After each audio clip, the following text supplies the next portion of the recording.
एक बार फिर से अवैध निर्माणों पर बुलडोजर चलने का खतरा मंडराने लगा है। सुप्रीम कोर्ट के एक आदेश के बाद एक खतरा एक तरीके से हर राज्य में और झारखंड में भी मंडरा रहा है। इसकी बड़े पैमाने पर हर बड़े नगर निगम में और हर शहर में नक्शा का विचलन हुआ है और बड़े पैमाने पर इलीगल निर्माण हुआ है। जमशेदपुर में आपको पता ही कि पिछले लंबे समय से हाई कोर्ट से लेकर अब सुप्रीम कोर्ट तक मामला पहुंच गया है नक्शा विचलन को लेकर, और अब सुप्रीम कोर्ट में सुनवाई चल रही है।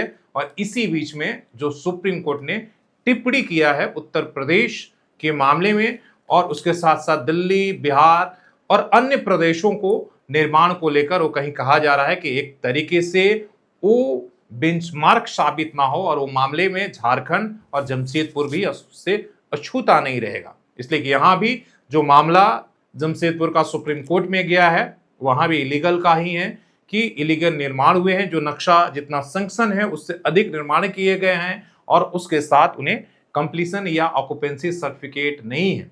जबकि 2024 में ही सुप्रीम कोर्ट ने एक मामले में कहा था कि बिना ऑक्यूपेंसी या कंप्लीशन सर्टिफिकेट के लिए आप उसे हैंडओवर नहीं कर सकते हैं या बिजली पानी का कनेक्शन नहीं दिया जा सकता है। और इसको लेकर सभी राज्यों के जो चीफ सेक्रेटरी हैं उनको लेटर लिखा गया था कि इसे कड़ाई से लागू करें।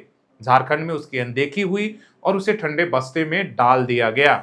और इस मामले को लेकर एक बार फिर से हाई कोर्ट में पीआई डाला गया कि सुप्रीम कोर्ट का कहीं ना कहीं अवमानना है उस आदेश को लेकर। और उसके बाद जो है ये चिंता बढ़ गई है कि एक तरफ सुप्रीम कोर्ट में जमशेदपुर का मामला, दूसरी तरफ है, और ऐसे में सुप्रीम कोर्ट का एक टिप्पणी आना कि जितने भी बड़े पैमाने पर इलीगल निर्माण हुए हैं उसमें अगर जो लोकल बॉडीज है अगर वो ढिलाई करती है या टाल मटोल करती है तो उसको लेकर वो काफी सख्ती है। और इसके बाद दिल्ली में भी सर्वे का स्लो होने पर, बिहार में भी कार्रवाई का आश्वासन दिया सरकार ने। इस सभी जगहों पर उन्होंने एक फटकार लगाया है, तो झारखंड उससे अछूता नहीं है। तो मान के चलिए कि जो बुलडोजर की कार्रवाई जो बिल्डिंगों पर अटकी हुई थी या लटकी हुई थी या टाल मटोल का, वो बहुत लंबे समय तक जाने वाला नहीं है। कभी भी सुप्रीम कोर्ट का इस मामले में फैसला आ सकता है और तमाम सारे बिल्डिंग्स मालिक या बिल्डर्स या घर जो है दुकानदार वो सभी इसके खतरे में हैं। और कभी भी, इसलिए कि जमशेदपुर में दोहरी खतरा है। एक तरफ बिजली पानी का कनेक्शन लंबे समय से नहीं मिल पा रहा है, जो नए बिल्डिंग्स बनकर तैयार हैं ऑक्यूपेंसी और कंप्लीशन सर्टिफिकेट को लेकर, और दूसरी तरफ जमशेदपुर का मामला already supreme court, high court होते हुए पहुंच चुका है।